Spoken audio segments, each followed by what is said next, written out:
যুবসাথী প্রকল্প নিয়ে এই মুহূর্তে এমন একটা আপডেট এসেছে যেটা হাজার হাজার নয় লক্ষ লক্ষ ছেলেমেয়ের জন্য অত্যন্ত গুরুত্বপূর্ণ।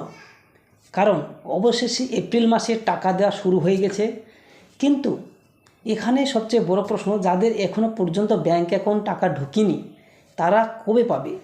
আজকের এই ভিডিওতে আপনাদের সব কিছু একদম সহজভাবে পরিষ্কারভাবে বুঝিয়ে দেব, যাতে আপনারা সহজে পুরো বিষয়টি পরিষ্কারভাবে বুঝতে পারেন।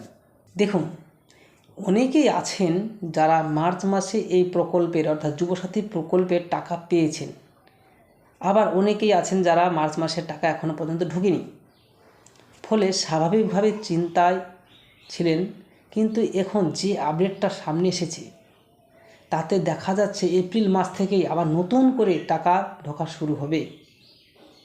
ইতিমধ্যে অনেক অ্যাকাউন্টে টাকা ক্রেডিট হয়েছে, এমনকি যারা আগে একবারও পাননি তাদের মধ্যে কেউ কেউ এখন টাকা পেতে শুরু করেছেন, অর্থাৎ নতুনভাবে যাদের ফার্স্ট পেমেন্ট ঢুকেনি তাদের এবারই ফার্স্ট পেমেন্ট হিসেবে ঢুকছে।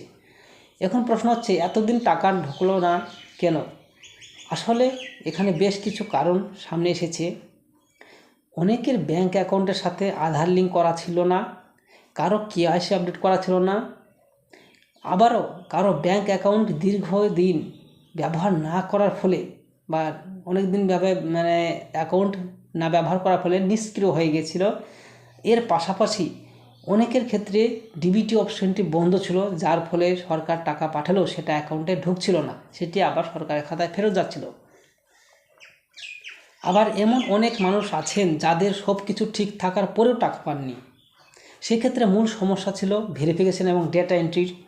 অনেক আবেদনের এখনও পুরোপুরি যাচাই করা হয়নি, অনেকের তথ্য সিস্টেমে সম্পূর্ণ আপলোড হয়নি, তার ওপর নির্বাচন প্রক্রিয়া শুরু হয়ে যাওয়ার সরকারি দপ্তরগুলো, অর্থাৎ আপনারা জানেন সকলে ভোটের যে প্রক্রিয়া সেটি শুরু হয়, যার জন্য এইসব কাজগুলি একটু দেরিতে হচ্ছে, ফলে অনেকের আবেদনের মাঝামাঝি আটকে যাচ্ছে।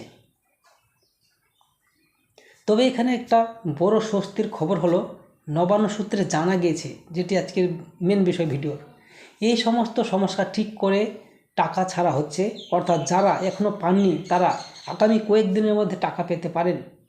বিশেষ করে বলা হচ্ছে এপ্রিলের মাঝামাঝি সময়ের মধ্যে বেশিরভাগ বাকি গ্রাহকদের অ্যাকাউন্টে টাকা পৌঁছে যাবে। এখন আসি আরেকটা গুরুত্বপূর্ণ বিষয়ের দিকে, ডকুমেন্টসের ভুল, অর্থাৎ যুবসাথী প্রকল্পে আবেদন করার সময় যে ডকুমেন্টসগুলো দিয়েছিলেন সেই ডকুমেন্টসের ভুল। অনেকের ক্ষেত্রে দেখা গেছে নামের বানান ভুল, আধার বা ব্যাঙ্ক অ্যাকাউন্টের সাথে মিলছে না, কিংবা অ্যাকাউন্ট নম্বর ভুল দেওয়া হয়েছে, এর ফলে পেমেন্ট ফেল হচ্ছে। এমনকি অনেকের কাছে এসএমএস এসে গেছে কিন্তু টাকা ঢোকেনি। এই সমস্যাগুলো ঠিক না করলে টাকা পাওয়া কঠিন।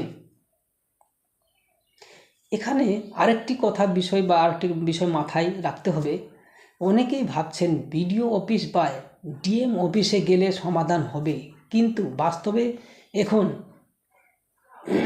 ইলেকশনের কাজ চলার কারণে সেখান থেকেও স্পষ্ট কোনো সমাধান পাওয়া যাচ্ছে না। বেশিরভাগ ক্ষেত্রে বলা হয়েছে নির্বাচন প্রক্রিয়া শেষ হলে আবার এই বিষয়গুলো নিয়ে তদন্ত শুরু করা হবে বা কাজ করা শুরু হবে। তবে মুখ্যমন্ত্রী মমতা বন্দ্যোপাধ্যায় স্পষ্ট জানিয়ে বলেছিলেন, যারা প্রকৃতভাবে যোগ্য তারা কেউ বঞ্চিত হবেন না। যদি কোনো ভুল বা তথ্য সমাধান থাকে প্রয়োজনে ফোন করে ডেকে সেই সমাধানগুলো ঠিক করে দেওয়া হবে। তাই আপনারা যে মোবাইল নম্বর দিয়েছেন সেটা সচল রাখা খুবই দরকার বা জরুরি। অনেকেই রিচার্জ না থাকলে কারণে কল বা এসএমএস নাও পেতে পারেন, এতে কিন্তু বড় সমস্যা হতে পারে। সেই জন্য মোবাইলে অবশ্যই ফোন ঢোকার ব্যবস্থাটি সচল রাখবেন। সব মিলিয়ে এখন পরিস্থিতি ধীরে ধীরে স্বাভাবিক হচ্ছে, টাকা দেওয়া শুরু হয়েছে এবং যারা এখনও পাননি তাদের খুব শীঘ্রই পাওয়ার সম্ভাবনা রয়েছে। শুধু একটু ধৈর্য রাখতে হবে এবং নিজের সব তথ্য ঠিক আছে কিনা সেটা নিশ্চিত করতে হবে। তো আশা করি আপনারা আজকের এই ভিডিওতে থেকে আপনারা যে পুরো বিষয়টা পরিষ্কারভাবে বুঝতে পেরেছেন।